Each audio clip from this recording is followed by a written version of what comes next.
Okay, good morning everybody. I have the pleasure this morning to present Dr. Jonathan Rokem. I'll present him briefly and then the floor will be all yours. Present yourself and your study. You want to take this, נוריד אולי את ה...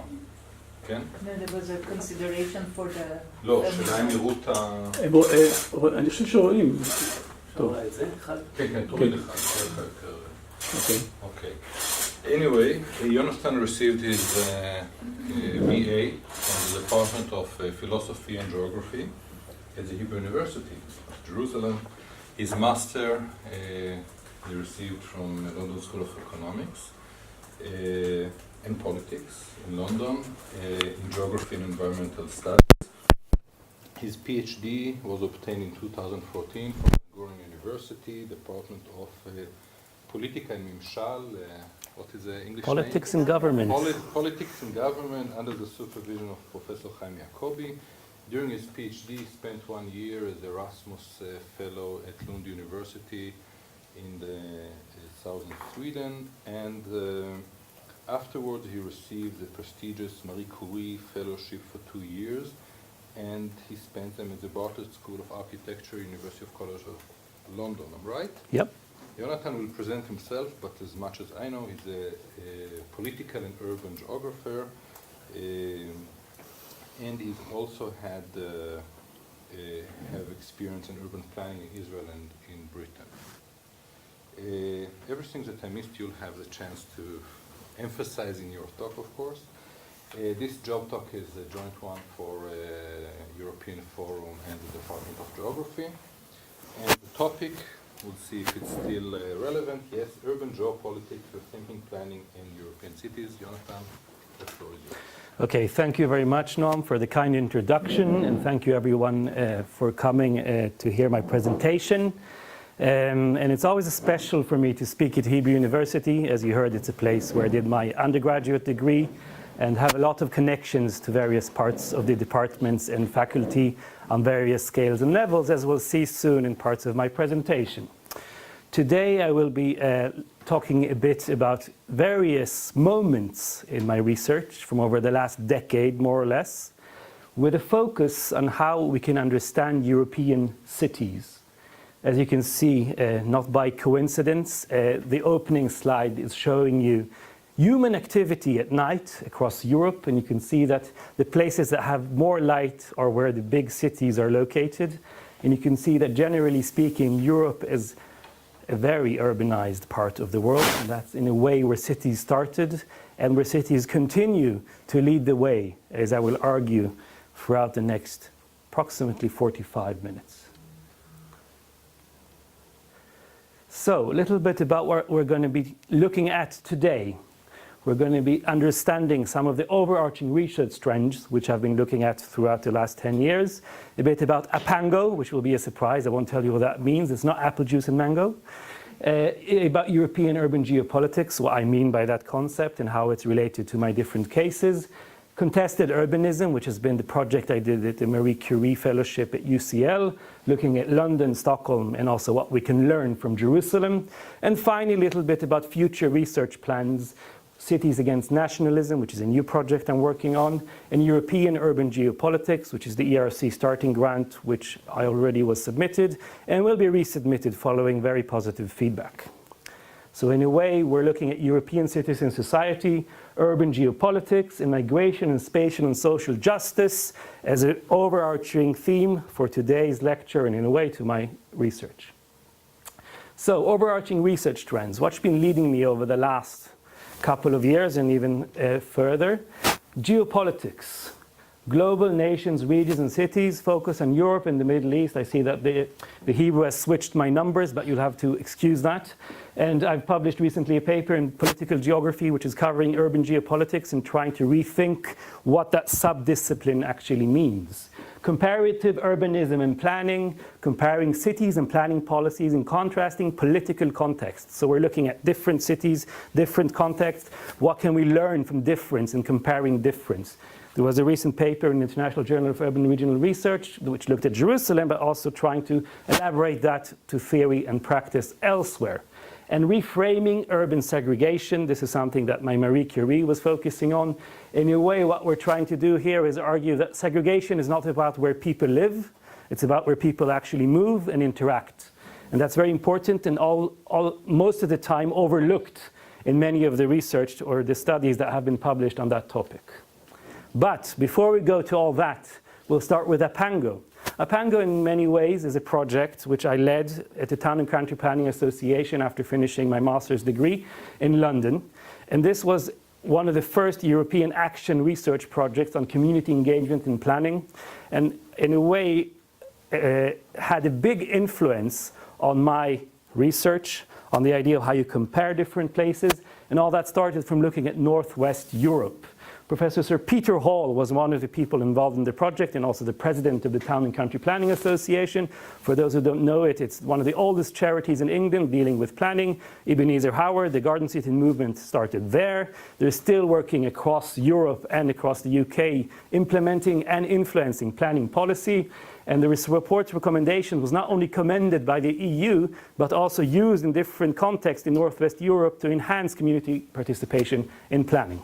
So this is in a way where I started my engagement with both comparative work, with EU cases, and with how you learn across different countries and cultures. And the argument is that different cultures have different ways of using planning, and we need to understand that when we use different methodologies in different places. But moving from there into my own research, if you like, comparing urban difference has been a theme I've been looking at over the last few years. You can see 3 very different cities, which we'll mention in a moment. But before that, I will be arguing that urban theory, which is in a way where my theory leads my research, is actually looking at very different places and very specific cases from the Northwest, meaning places like London, New York, Paris, Tokyo. These places have been major production houses for urban theory. This is where the big universities are. This is where the big publications are. And in many ways, we need to start to move away from these bigger cities to look at other urban contexts, smaller cases that have had less research. And in a way, comparisons have conventionally driven from comparing similar cases. This is something that Jennifer Robinson in London has been leading for the last couple of years, who I'm working with at the moment. And in a way, she's an inspiration for the project and the theory that I'm using. And my own argument here is that it's time to start learning from comparing across different contested cities. And you'll understand what I mean in the next few minutes. European urban geopolitics, as I contextualize it, looks at places all across Europe. I've focused on London and Stockholm, and since we're in Jerusalem, and I'm born and bred and raised in Jerusalem, learning from Jerusalem for me has been a major part of my research. So establishing a comparative research framework across geographical scales to look at European regional spatial planning policies, how they impact these different situations across the continent, the nation-state's role in planning and housing and the public transport infrastructure, which we learn about a bit through the case studies, segregation and mobility patterns at the city scale, and the role of planners and local communities. So we have different scales and how they interact and how that is part of a geopolitical understanding of cities. Now, moving from the top down, as you like, changes in European spatial planning in the 21st century. There's a bit of a cut, but generally speaking, London's future financial position in Europe is uncertain. This has to do with Brexit. We'll talk about that in a moment. We're at the moment sitting in London and trying to figure out how that's going to change the situation. In a way, Stockholm, which is another case we're looking at, is a major economic powerhouse, which is outside of the Pentagon. The Pentagon is the place which actually in a way encapsulates the economic heart of Europe. It looks at places like London, Hamburg, Paris, Munich, and Milan, and creates this understanding that inside this area are actually the most prosperous and important economic hubs of the continent. And as you will see, London is in a question, and if you want to use another concept, the blue banana concept, which has been quite criticized as well as being a bit abstract. At the same time, it gives you this understanding that between Milan and London, there's been a clear economic powerhouse and a clear economic hub, which might change because of the situation created by current processes and EU restructuring. But we'll mention that a bit later on, going to London. London, as you know, It's quite a big city. It, at least till now, is the biggest city in Europe. It has over 8.5 million population, 2015. That's changing, by the way. There is a bit of an out-migration having to do with the Brexit process. So we're going to see this interesting restructuring going on, and maybe London will lose its economic leadership, definitely from a European perspective. It's a hyper-diverse city. That's something I'm going to emphasize throughout the London case study. London has a minority of British-born population. You can see 44.89, if you want to be specific, are white English, and the rest of them, 59.79, are from different parts of the world, Asian and black and mixed and others. So basically, in many ways, it's a place of ethnic diversity. This is a map of the deprivation index in London. What you see here, it's using 10 different categories to actually create a comprehensive understanding of what deprivation is. So it's everything from socioeconomic status to access to different education and other means. We're going to be looking a little bit at Barking, which is a place I've been doing research in. It's in the northeast part of London, and the more red it is, the more poor it is. You can see northeast London is relatively a poor part of the city. But London's quite unique in that way because it's scattered all over the place. London is very diverse. This has to do with post-war housing, how they built the council estates for the working class, and in many ways that's distributed wealth and poverty in a patchwork. But again, if you look at the northeast, it's a relatively poor part of the city. This is Barking in northeast London. It's undergone a recent urban regeneration project, and one might ask, who is benefiting from this project? Is it the local population, or is it a global investment? And the argument is it's the latter. So basically, Barking is an example of you create these new opportunities, you argue that they're for the community. At the end of the day, the people who buy the houses are not part of the local community. Barking has a population around 13,000 people, ethnic diversity. You can see most of the population, 72% of the population, come from an ethnic minority background, and 70% of the population in the last census in 2011 claimed that they were non-British, basically from a non-British background. And 57% of them are born from outside the UK. It's on the 8th most poor poverty scale in the former slide that you saw across the UK, and it's undergone a recent regeneration. So what I want to argue in Barking is that Barking is an example of a poor area in London, which is very diverse, has their own identity, and in many ways not really catering for the local community when it comes to recent urban regeneration. And this is what the town square of Barking looked like on the opening day. You can see they've tried to create a very colorful, very attractive public space, but one might argue, and in a way that's what happened, is that most of these flats are not actually bought by local population. Ongoing generation in deprived parts of northeast London with minority communities. There's a top-down government investment, as you can see. Again, 77% of the population are from a non-British identity. Basically, they feel more connected. This is important when we look at Stockholm to remember, more connected to their homelands and to their own cultures than they do to Britain. And the housing also is part of this European modernist housing establishment. You can see the houses are quite big, quite interestingly designed. In many ways, they have this influence which has been part of the Million Homes Program developments in Sweden.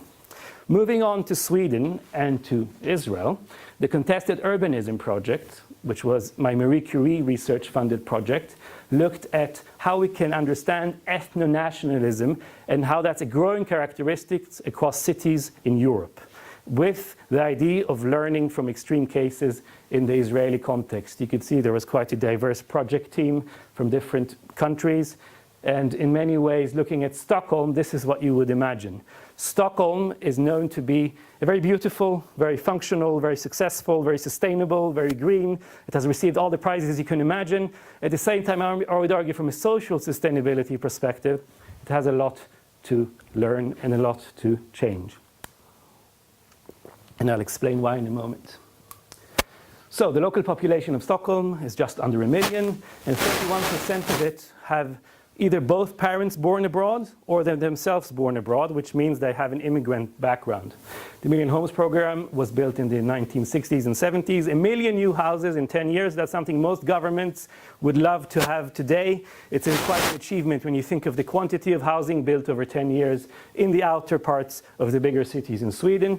And it has an ethnic and socioeconomic segregation separating the inner city from the suburbs. This is something we can see in Paris, you can see in Belgium, where it's a bit more diverse, but at the same time, these structures of having a rich center and then these neighborhoods on the outskirts, which are more diverse, is quite an interesting European situation. This is a space syntax model of Stockholm.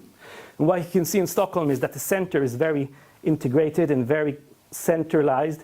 This has to do with the warm colors. The red colors is the most central parts of the city. And you can see the peripheries here, which are the more cooler colors. The blue colors are actually much more disconnected. And in many ways, Fittja, which is down here, just outside the municipal border in southern parts of Stockholm, is the case study we're going to be looking at to try to understand how these neighborhoods have been restructuring and changing over the years. But before we do that, we want to look a little bit about the ethnic diversity and how immigration has impacted Stockholm. So you can see here up in the right-hand column, the greener the area is, the more segregated and the more people from ethnic minority backgrounds have been located there. You can see the tube network, the green, the red, and the blue, which is kind of showing you the different accessibility. And you can see that many of these lines actually end in these neighborhoods. This is 1998, this is 2008, this is 2013, this is 2015. You can see there's been a major change in the ethnic composition. You can see that the center of Stockholm in this area is not really touched by this migration. It's only in the outskirts mainly, and in many ways also having to do with where the ends of the tube networks are actually stopping. And I have looked at the research and understood this in a very mobility perspective, that after a certain station, the Swedish population actually don't go there. So these places become no-go zones. The trains are only used by the people who live out there, and they will have very little interaction with the native Swedish population. On the rail, obviously in the housing, that's also part of the problem. This is socioeconomic map of Stockholm, and you can see the same areas here in the north and in the south are relatively poor. The sparser the dots are, the poorer the areas are. And in many ways, Stockholm has a very interesting correlation between ethnicity or migration and poverty. What I've done here is a little bit more elaborate. This is coming out hopefully in Urban Studies in the next paper on Stockholm. And what we're looking at is basically the center of Stockholm. And we've divided it into two different separate groups. We have economic migrants on one side and refugees on the other side. The argument is these are two very different migrant populations. Refugees usually come from post-conflict countries, Bosnia and Iraq, and recently from Syria, and have a very different reality, a very different cultural background. And the economic migrants come from Russia, from Eastern Europe, and from other parts of the world, and have a very different reality. And when you split this up, this is basically taking the green map from before and splitting it into two different groups. You'll see that in the center, or closer to the center, there are much more economic migrants than there are refugees. So there's an interesting policy debate going on about Stockholm and migration, and these haven't been part of the conversation. We need to start looking at statistics and making them much clearer to be able to understand how to use the different policies that are being implemented in Sweden and mainly in Stockholm on that level. But without further ado, we're going to look at Fittja. As you noticed, Fittja is an interesting modernist development. This kind of correlates with many of the other outer developments across Europe. You have high-rise buildings, you have the train passing through, you have the shopping center, but it's relatively segregated. It's very beautiful, but it has water on one side, major roads on the other side. In a way, if you want to walk out of there, you're very limited. You need a car or you need to use public transport. There's some factories here which some people worked in. Some of them are not working so well anymore. It has to do with the industrial restructuring of Sweden. But in many ways, what I'm arguing here is that from a youth perspective, or from an older population perspective, your opportunities to move out of the neighborhood to interact with the Swedish population are very limited, unless you work in the center or need to go there for other reasons. It's about a 50-minute ride on the rail, on the tube, to get into central Stockholm, and in many ways this hinders a lot of what happens from a local perspective. So this is what Fittja looks like on the ground. You can see the tube, which is there. This is the center. This is the shopping center. These are the high-rise buildings. It's not been regenerated since the 1970s, so in a way it's in a derelict situation. Population around 10,000. You can see 91% of the population are from a foreign background, from places like Somalia, Iraq, Turkey, recently Syria. It's located in the south parts of Stockholm. And again, the main problem here is that the housing is in need of urgent regeneration, hasn't been touched since the 70s.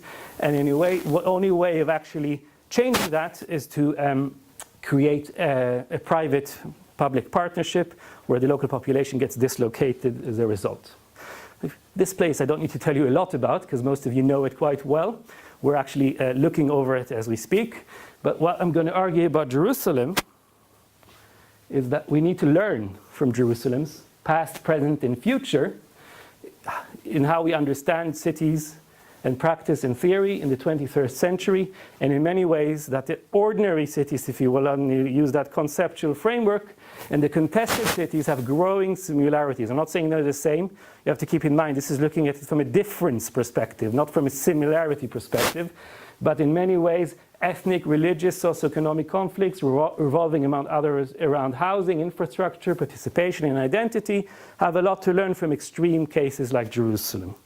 Not only for the better, also for the worse. Okay, I'm not saying it's a one-sided situation. This is a map of Jerusalem's urban core using space syntax, the top 20% of the road network. You can see that Jerusalem in a way is functioning, unlike Stockholm, which has a much more radial structure, like a wheel structure. Here we have a deformed wheel. It's only looking towards the west, while the east is relatively disconnected. It obviously has to do with political, historical, and other reasons. But in many ways, you can also see a very strong north-south axis along the old historical route from Bethlehem to Ramallah, which is still showing on the space syntax analysis as part of the city. This is looking at a little bit about socioeconomic patterns in Jerusalem. You probably recognize Jaffa Road. It used to be quite a derelict part of the city, not very well used. Recently, with a new upgrade in the urban regeneration, it's become quite a vibrant and quite successful shopping area for various populations from different parts of Jerusalem. This is socioeconomic patterns in Jerusalem. Generally speaking, it's quite a poor city.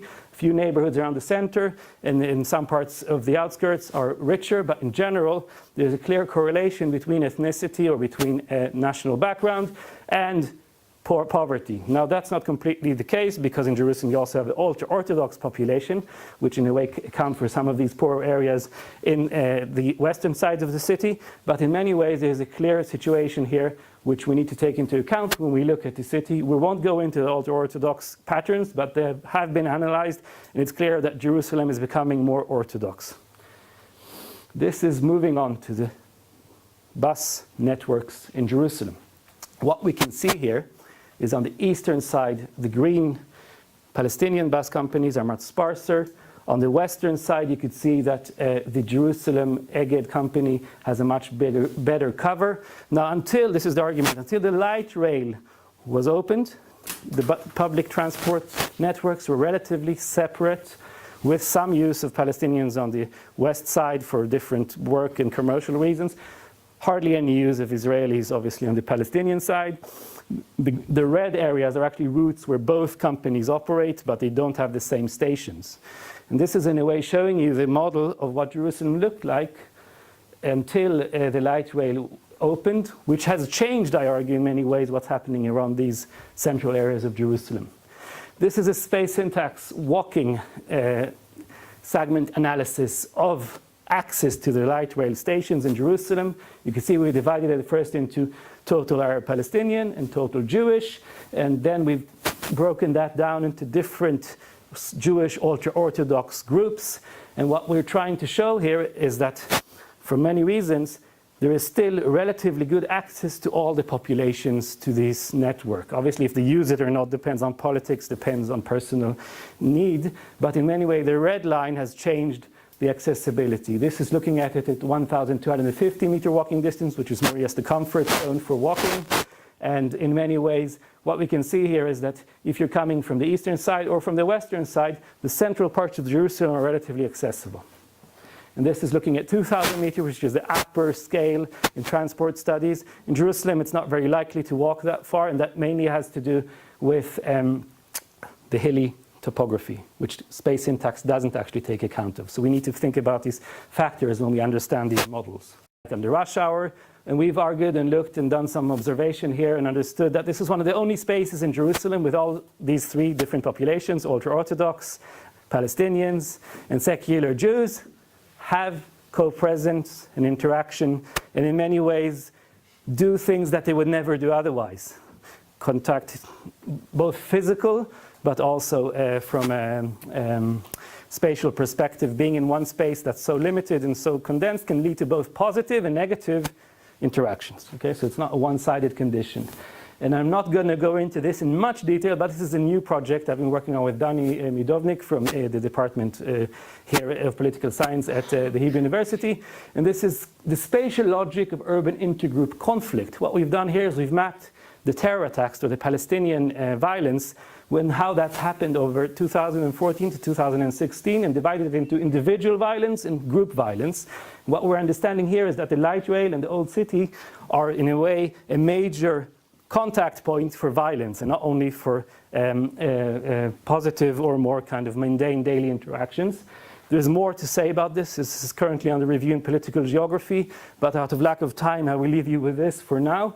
But in many ways, we've also looked at how time and space is affected by these conditions. So when there's a heightened political situation in Jerusalem, there is a movement into the west part of the city of these attacks. When it's a less volatile political situation, then it actually they stay closer to their own areas. And this is something that we can learn in Europe, and this is what our paper is arguing, that what's happened in London, in Brussels, in Paris, we need to start looking at these extreme cases where there's more data and understand the patterns which are happening in other parts of Europe.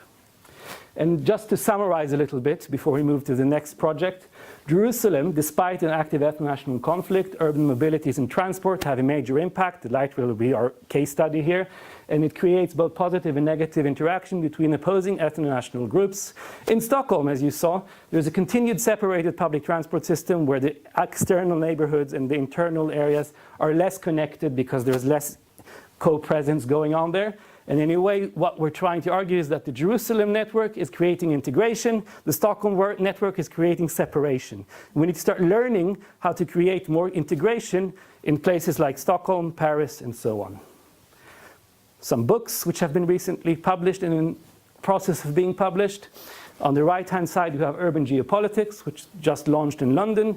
What we're trying to do there is create a world view of geopolitics from different cases and try to understand how we can compare and learn across them. And my forthcoming monograph, which is under review at the moment with the IGER book series, and in a way takes my PhD and takes my Marie Curie work into one volume. This is the first book, which we just mentioned. These are the cases that are in the book. You could see we have a strong focus on regions. Okay, so we look at Southeast Asia, Africa, Latin America, the Middle East, Europe. And in all these cases, we try to look at the local context and what we can learn from comparing across very different situations. So it's from a very global scale to a very local scale, all in that book. So before we move on to the next section, which is moving back into the European experience and trying to look at how Europe is impacted by all these processes. This is a map of Europe and the regions which claim national independence on various scales. What I'm trying to show you here is that Europe, if you would let all these different regions become independent, wouldn't exist. And in many ways, as we'll see soon, it has a lot of resemblance to what happens on the urban scale. Places like Barcelona are very much part of the conversation here. Why didn't the Catalan movement get independence? Because you can see what's happening over here. Most of Spain is actually divided into different regions, and that would the Basque Country and others would go after that. The same is happening with Scotland, Northern Ireland, up in the Brexit process. And in many ways, this is something we need to learn from, not only from the regional scale, but how the cities impact these processes. This is the case in Barcelona, where I recently visited, took some students there for some sort of study visit, and looked at the current situation on the ground, how public space functions. The Catalonian independence polls sparked a political crisis in Spain. In many ways, it was deemed as illegal by the national level. The regional level was much more pushing for it to happen. You know in the end who actually won that argument. And I would argue that the EU had a very big influence on how that actually shaped out. If the EU would back the Catalonian separatist movement, they might have been much more successful in their bid. And you saw Fujimon actually went to Brussels to beg for help, but obviously that didn't help. So in a way, Europe here is a very strong force in these situations on the national level. And The reason that you can see down here where Barcelona and Catalonia is, the reason that it was such a strong and relatively well-organized situation had to do with this economic strength of Barcelona. Okay, because Barcelona has a fourth of the Spanish exports, and in many ways, these economic reasons are an incentive for these separatist situations. Moving on to where I'm at the moment, London and the UK and Brexit. As we all probably know, there was a referendum. By a very small margin, the Leave campaign won. There's a lot of arguments that was manipulated, that they were using rhetoric. They were using this idea that they were immigrants. And there's different kind of scare tactics which were part of that, which we can look into in further detail. What I want to argue here is if you look at the UK, you could see that the blue areas are the Leave campaign in many ways. Outside of London and the major cities in Scotland, most of the country wanted to leave. But if you look at London, London wanted to stay. You could see that all the yellow boroughs, which is mainly all of London, apart from a few outer areas where you would say the more affluent part of the population live in nice and comfortable big houses in most cases, or they're just relatively underpopulated on the east here. London wanted to stay in Europe and still does. And there's a clear argument here that the urban scale has an important aspect, and this is also to do with diversity. I argue that the more you're actually able to meet people from other backgrounds and have a daily interaction with them, which is both positive and negative, but you're aware that the other people are part of your reality, you're more prone to be able to work on these processes in a positive way. And that's why the urban scale in Europe is critical when we want to start to look at the current, both Brexit and Barcelona and London. All these situations have a very clear impact on the current both crisis and opportunities. A little bit about my future work. European Urban Geopolitics is an ERC starting grant. When I have 5 minutes left, please give me a warning so I know in advance. Okay. So, what I did here is take my Marie Curie research into a new dimension, into another level, using both spatial analysis, as we'll see in a moment, and ethnographic work to create an overarching framework to how we actually understand the European-wide national, regional, and local planning systems and how they shape integration and segregation of these new refugees, which are impacting a lot of both the political discourse, but also the cities in Europe. What we did here, and again, apologies for the Hebrew shift here, but you can still see the numbers. What we can look at is 4 different scales. They're in a way the same scales I use in my Marie Curie. They were very useful there. They're still going to be useful here. And we're looking at documenting, observing, and visualizing what actually is happening in 3 different cities, which are again a bit out of scale, but Athens, Berlin, and Stockholm. And the argument is that these cities have different roles in the European migration crisis. Athens is the receiving city where most of the immigrants actually, or the refugees, arrive first. They don't really stay there, but they still have to plan and create these big refugee centers to work on these emergency levels. Then Berlin will be one of the destinations where the immigrants have actually tried to, or the refugees have tried to arrive. And Stockholm would be a final destination as well. So these have very critical roles. And if we were able to look at these scales, and Stockholm would be the example I would use first, because I've already done a lot of work on that, as you saw, try to diversify, try to understand the housing market there, try to create more opportunities, it might change the discourse. And there's also a recent report published in Sweden that receiving the refugees and spending more on the national budget has meant prosperity for Sweden. So it's kind of a counter-argument to all this hostility and xenophobia, which has been the major leading force in the European debate. Sweden is showing the opposite. Sweden is, and Germany in many ways as well, that the immigrants are important. They're creating economic opportunities, not only for the cities, but also for the country.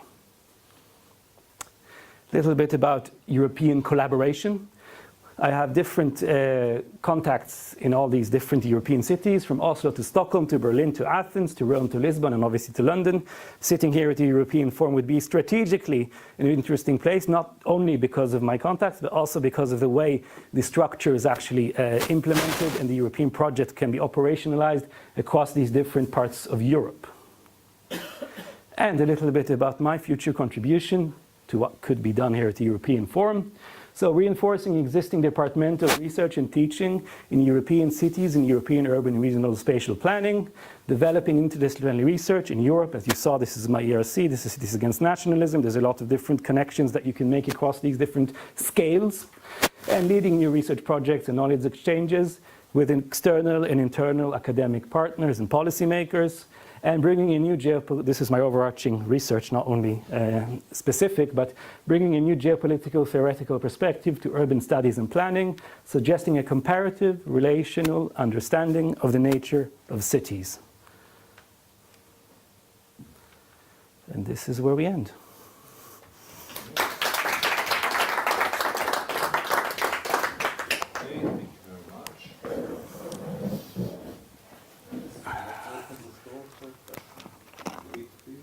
Thank you, Anton. It was really an appetizer for many research projects. Can you elaborate a little bit about what exactly can we learn from comparing different cities, and what is the theoretical contribution of comparing different European cities? I think there's a lot to learn from comparing different cities, and this has to do with how we understand the local context. We're very busy on the local level, and we sometimes forget that there's a lot of processes in other places that we can benefit from. So what I argue here is that this is a London problem, and I would argue Paris and France has the same. When I worked on the Apango project, for instance, where I started my thinking in these scales, we realized that what actually works in one context might not work in another. So we can't use one textbook for planning, for instance, community engagement in this case, in different contexts. And this actually relates back to what's happening in Israel as well, where we're obviously trying to bring in new ideas, but if we don't adapt it to the local culture and learn what the local culture can do with these situations, then I argue we miss a lot of the opportunities. So you're saying by comparing cities? Not necessarily cities. But by comparing places, you can see that you cannot transfer policies or what you can learn from comparing cities, just that you cannot. Not at all. No. What you can learn from comparing cities is many different things. I can give you a concrete example. Yeah. For instance, the train networks in Stockholm and Jerusalem. Stockholm is known to be a very open, very successful city, and Jerusalem, some would argue, is the opposite. But when you look at the details, you start to understand that public transport infrastructure, in one case, which is usually more divided, creates more opportunities for connection, while public transport in a place which is usually seen as much more open and successful creates separation. So this is kind of one example which we've looked at in further detail, as you saw in my research. But I would argue that it's not only not learning, it's the other way around, is looking at both differences and similarities. So basically, understanding across these differences and similarities can lead to new ideas of how you understand the functionality of different cities. So I think my question relates. So it's about the relation between the different arguments you made. So on the one hand, you're saying that, first of all, thank you for a fascinating talk. I learned about it. I'm from the Christian Tower from the European Forum, and I know nothing about urban geography, or too little about urban geography, and it's really a fascinating field. I think you really did a great job in introducing us to it. So, so on the one hand, first you were saying that Jerusalem is basically a model because the public infrastructure creates interaction between different groups. Then later on, you're saying that that interaction in urban spaces basically leads to, say, anti-nationalist backlash. That would, by extension, mean that Jerusalem should be a model for basically anti-nationalist, liberalist, so say, ideas. And so I'm wondering how you see how these two. I think it's much more. Arguments mean. It's much more complicated, but in many ways it's not one-sided. It's not black and white in these situations. I think there's a lot of grey. So what I'm trying to do is, instead of looking at this as an overarching idea, which this is Jerusalem, this is Stockholm, which is usually what is being used in the discourse and the public participation and appreciation of these places, we have to start looking at the details, start to understand and unpack how different cities cope with extreme situations. I'm not saying Jerusalem in any way is comparable to Stockholm, don't get me wrong.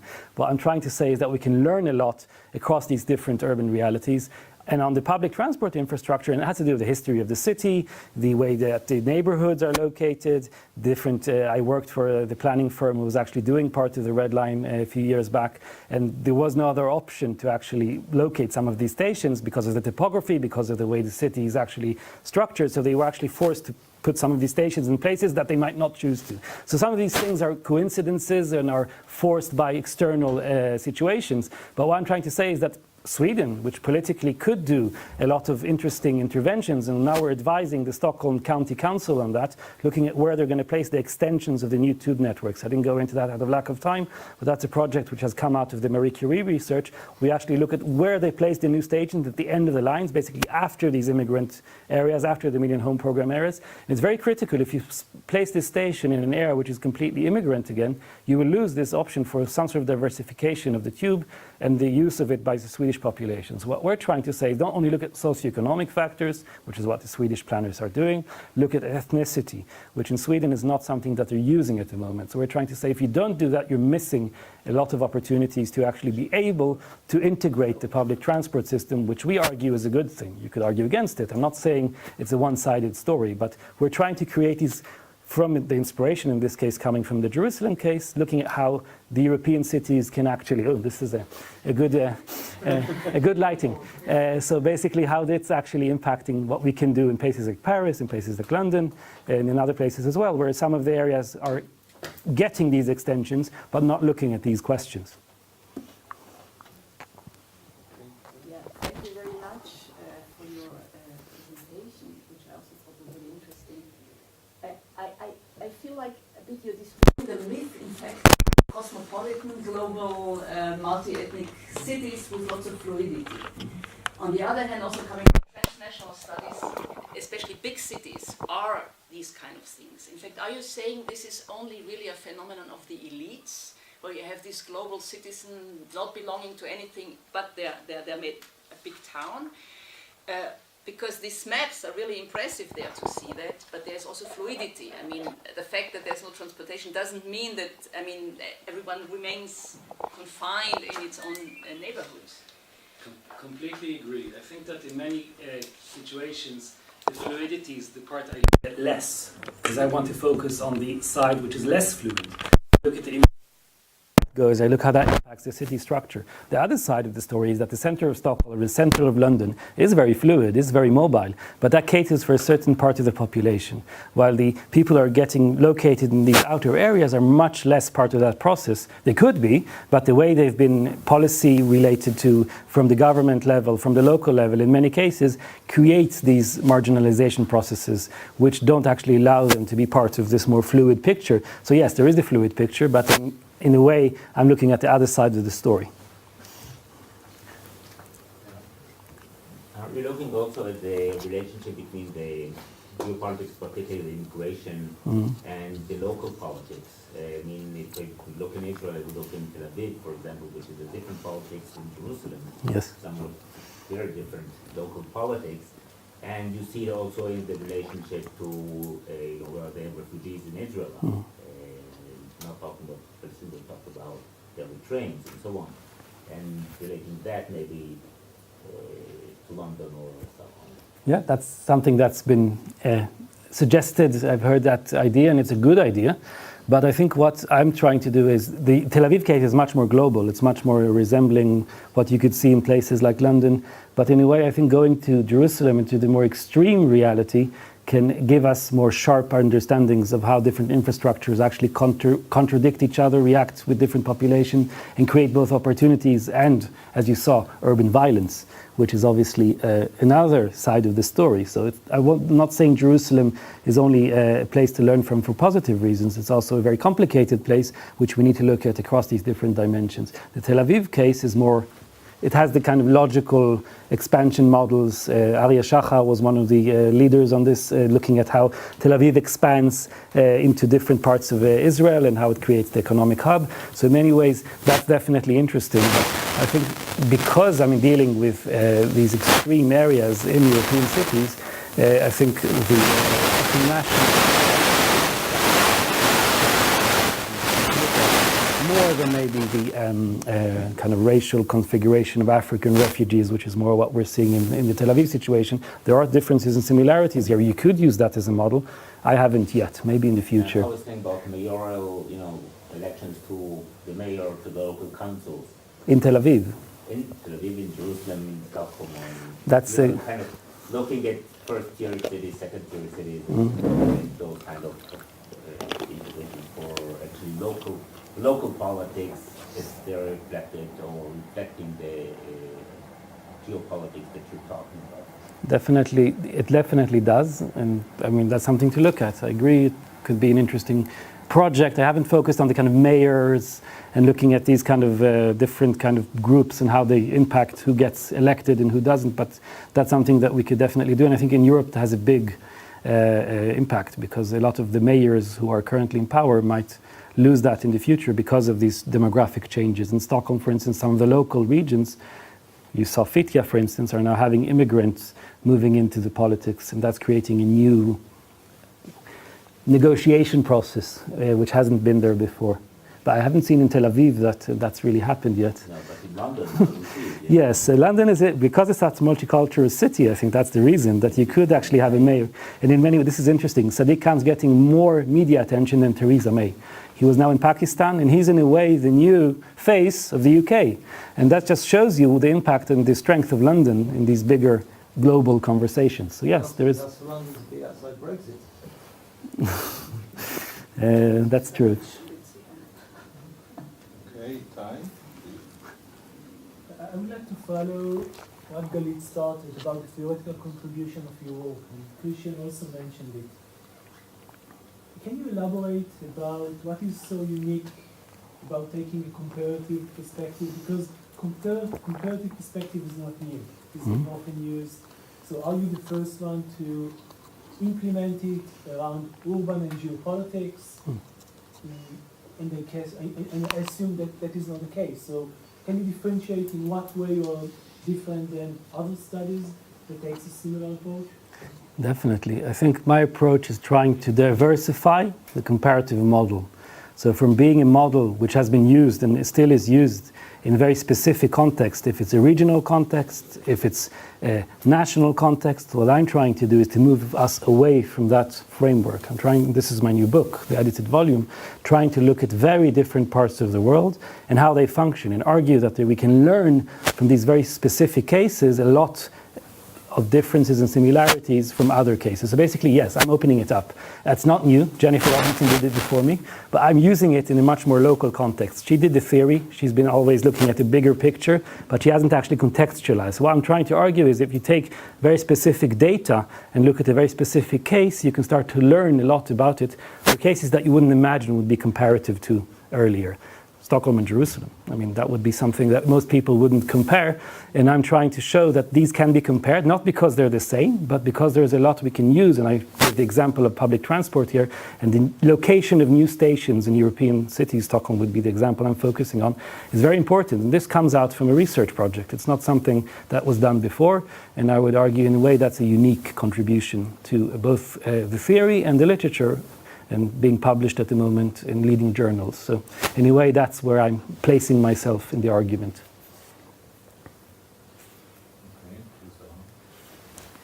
First, just a comment about Jerusalem.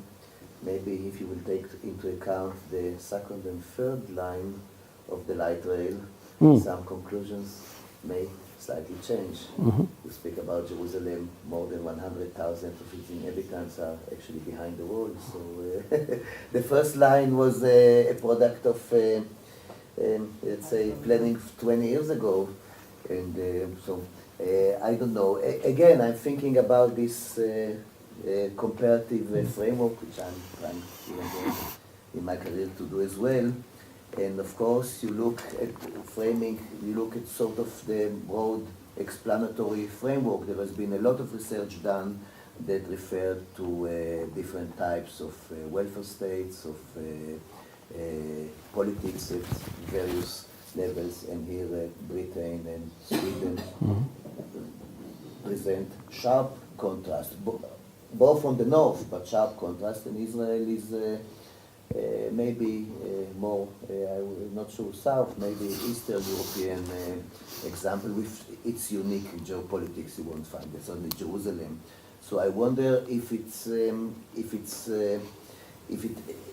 relevant, if it's being taken into account in your comparative framework. You speak about, of course, housing markets, about planning policies, about the type of the planning system. There are quite a bit of literature on planning systems, how much it's decentralized, centralized, flexible, etc., etc. We have, of course, well, there is the issue of immigration, which you gave a lot of impact, a lot of attention. There's also the issue of the housing crisis. It's very prominent in London, it's very prominent in Israel, Tel Aviv, but also Jerusalem. I wonder how much it is an issue in Sweden. And this all explains patterns of segregation and politics. There is also the prevailing urban policies going from modernism, and Stockholm is a prototype of modernist planning. Of course, not based completely on the car, but on the metro, but still with separation of land use, etc., etc., etc., that led to segregation eventually. And today we all speak about urbanism and smart growth and mixed land uses and walkability, etc. This causes everything, but it may lead maybe to different results when it comes to population mixing together or intensifying segregation trends. So I don't know, it's very broad, it's not one specific question, but I wonder... I'll try to pick up on a few things that you said. I think starting with the housing crisis, I think definitely, and Stockholm is an interesting case from that perspective. There is no housing. It doesn't exist. All the housing is actually used. I didn't go into that in detail. And no housing. No new housing. There's no available housing. The central Stockholm, if you need a flat, you have to wait in a queue to get social or a kind of, it's called public housing. About 70-80% of the housing stock in Sweden is still public or semi-public, which means it's not something you can buy through money. You need to wait in these different housing queues. Now, the way the housing policy works is that if you're born in a certain area, you have priority to stay in that area. And usually the parents will register you when you were born. 18 or 20 years later, you get a flat if you're lucky and your place in the queue has actually materialized. However, if you come to Sweden, no way you are going to get a flat in these areas because they're out of the question. The government and the immigration agency actually allocates you housing in these outer areas where there still is some vacant housing. Now that's also filled up with the Syrian migration. So basically what happens in Sweden, the center is completely regulated by the housing policy. While in the outskirts, it's managed by the local authorities around these areas, and they want the immigrants and refugees because they get money from the state to be able to house them and to actually get them into the Swedish society. So Sweden in many ways does much more than many other countries to welcome these people and support them in many ways, but I argue they put them in places which limit their opportunities. So that's just an example of how the Stockholm model has worked, and it's still working. These people are still not allocated, so the diversity argument is not really working in Sweden. It has to do with how the policy, the housing policy, housing allocation is actually functioning. That's just one example, which is very different from neoliberal housing and planning systems like Israel, where there is much more of an open market approach, and I would argue public housing is very limited, and if it exists, Amelie can tell us, it's probably to very few and very lucky parts of the poor populations, if any. So I mean, there's a lot of differences there. But this is something that's happened in France to some extent as well, where in the Bignoles, in the outer parts of the Paris periphery, they've allocated all these public houses, all the big housing estates for the immigrants from North Africa, from the Middle East. This was a bit earlier than in Stockholm. And this has also caused similar patterns. So in many ways, you could see that the European model, which used to work when the population was more homogeneous in the beginning of the 20th century, now doesn't really hold up. Did they get it as priority? Correct. Yeah. Access to. Correct, and that's why it stays. All our, legal advisors are against. It's more complicated than that. On the government level, they're trying to change it, but it hasn't, for political reasons, changed because the people who live in central Stockholm want to stay in central Stockholm. It's clear and simple. Yes, of course. So Sweden has its caveats in how it functions on the housing policy, in that sense, definitely. Thank you very much for the interesting presentation. Can you say for you, I see you've used space syntax for all your visualizations for various contexts in which you're working. Yep. And used it, like generally, it's like a analytic tool that's the architect's like, and it looks at like movements of people, usually based on line of sight, line of vision.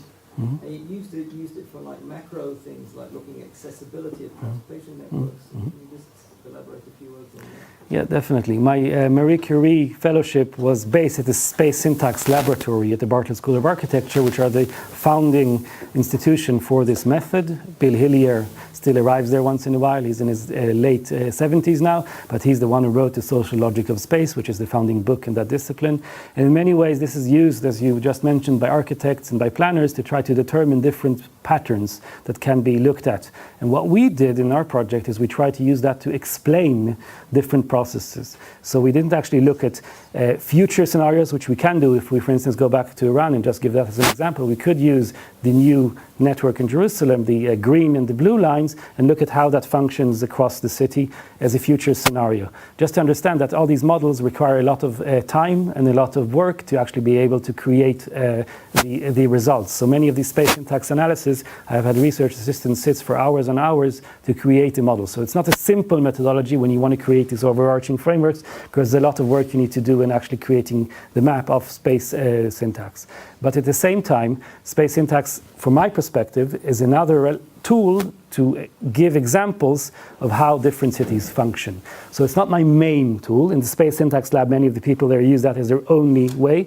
I'm much more diverse in my research. I use both ethnographic methods and interviews and space syntax and statistical analysis to try to create a comprehensive picture, which I try to show you a little, of different urban processes and also bigger processes. What's lovely about space syntax is you can use it from the building level to map how a room is designed or a special part of a building to the national level. Okay, there's no limits. As soon as you have the statistics and you have the relevant data, you can actually create the map if you have the manpower and the funding. So in the ERC, a lot of the funding goes to my new project to actually be able to create bigger scenarios of how you use space syntax on the national, on the regional, on the local scale across Athens, Berlin, and Stockholm, but also diversifying that to other scales as well.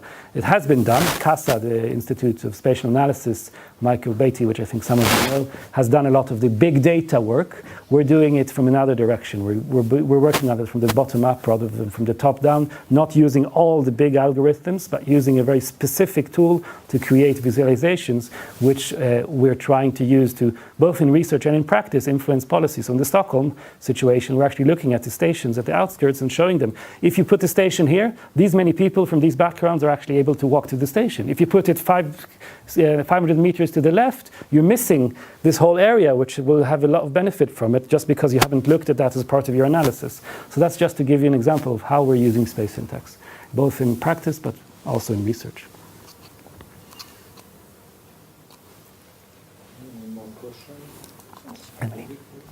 I was thinking about your really interesting statement that we shouldn't be measuring segregation by where people live, but by where they're traveling to. And I'm thinking about the reverse side of that too, the extent to which other people, the majority people or the majority founding people that aren't numerical majority, move to minority dominant areas.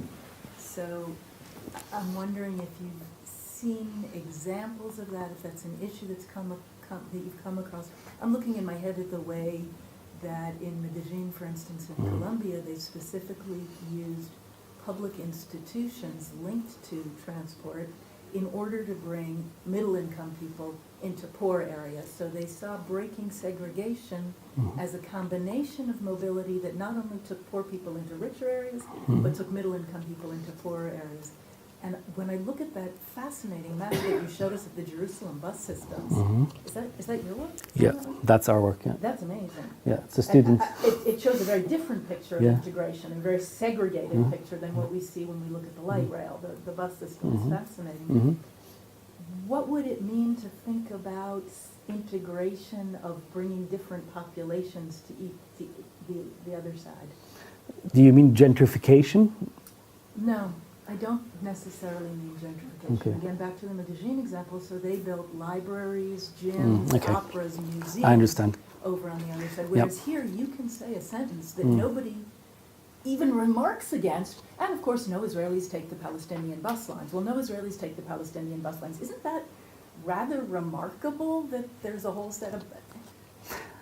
And you could argue the same thing, that Is no, that no Swedish people take the transport network after a certain station out to these areas. And when I told my grandmother lives in Stockholm, just to explain the context, I'm from Sweden originally, and my parents moved to Israel in the 70s, and most of my family is still in Stockholm, and I speak the language, and I'm quite well acquainted with the local situation. So picking these two cases, growing up in Jerusalem and having a clear connection to Sweden, is not a coincidence. It's based on my own kind of personal strengths.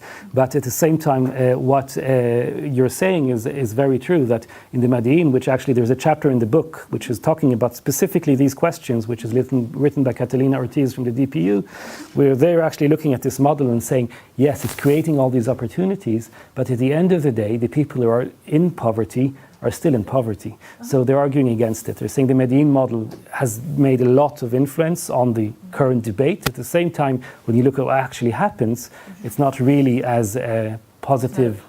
It's not a poverty mobility situation. But it does in create... terms of urban Yeah, integration. yeah, it has this kind of acupuncture, urban acupuncture approach, part of it, where you plant these new things and they create opportunities, but it doesn't shift. I argue that the shift, you need to work on the policy level.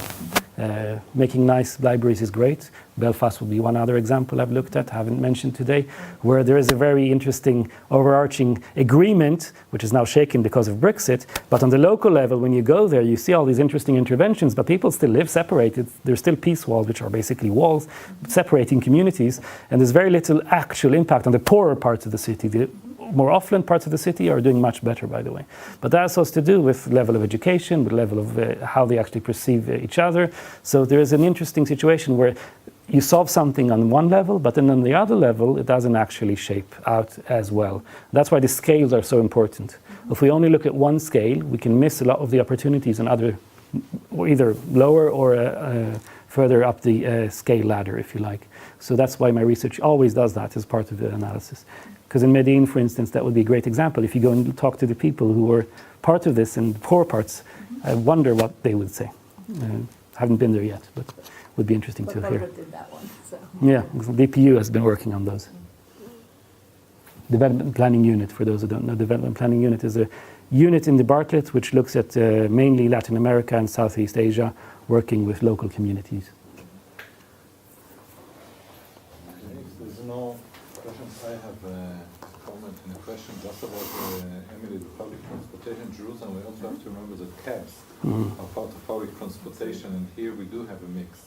So we have That's interesting. True. we have the light railway, which you do have a mix, the buses which not, the cabs. So it's also, I have to say, depends on the destination, etc. So it's not completely segregated. It's segregated on the type of. By destination, but not by No. people in the vehicle. Yeah, no, I mean, I'm talking about the cabs. We have different types of segregation, different types of use according to the type of the public transportation. Regarding migration, you talked about migration in London and in Stockholm, and I think that you referred mainly to the poorer segment of this immigration, because when you mentioned the number of the percentage of immigrants, we have to take into account that many of the immigrants in London come from other parts of the Europe, from the United States. In Sweden, we have many people from the Baltic countries and from Norway, and you might count people from Norway as immigrants. And not to mention in London, if you take people from Syria or Iraq or Egypt, they could be very affluent people living in central London and not in the neighborhood. It could be, people from Africa, from Mali or Nigeria, but they stole or they earned hundreds of millions of dollars. The same in the case of Jerusalem, where you have a lot of, we have some people, I think also your supervisor PhD, I published about all these, you know, rich immigrants into central Jerusalem. So maybe you can say something about that. Are you only focusing on them in the examples, or because it's much more complicated in those big cities where you have different patterns? So in a way, you're actually asking a very good question, which relates exactly to what I'm trying to do. And I showed that in Sweden briefly, where the discourse is looking at all these as one. When you start looking at what's being published in the newspapers, what's being used in public media, they look at these green areas, which are showed as the composition of ethnic segregation. But when you start breaking that down into economic migrants from the Baltic states, from Norway, from other parts, and to refugees, you see that these patterns start to change. Now, I haven't looked at the, if you like, the elite, and that was mentioned before as well, parts of that immigration, mainly because it's a different conversation. It's more gated community related. It's more related to these kind of upper classes who are mobile and part of these center parts of the cities, and mainly because they have the ability, both financial and social, to be part of this more global conversation. But what I'm looking at, and I'm arguing that's impacting the political situation, not only in Europe, but in many parts of the world, is the migration, which is forced migration. So it's migration which actually arrives because they have nowhere else to go, and they arrive with nothing less than usually what they're wearing. And from that, they have to be integrated into these new cultures, and there's many different ways of doing that. And if you only look at specific parts of that conversation, for instance, at a national level or at the patterns on an urban level, you might miss what happens in the local community. So I'm not saying I can cover all of that, but I can show examples of how these things could be done in a better way, how these things can be structured from the policy agenda to the local implementation, and create, I would argue, some more anecdotal changes which might be able to shift some of these conversations. So from Sweden would be the example I'm using mostly, but other places as well.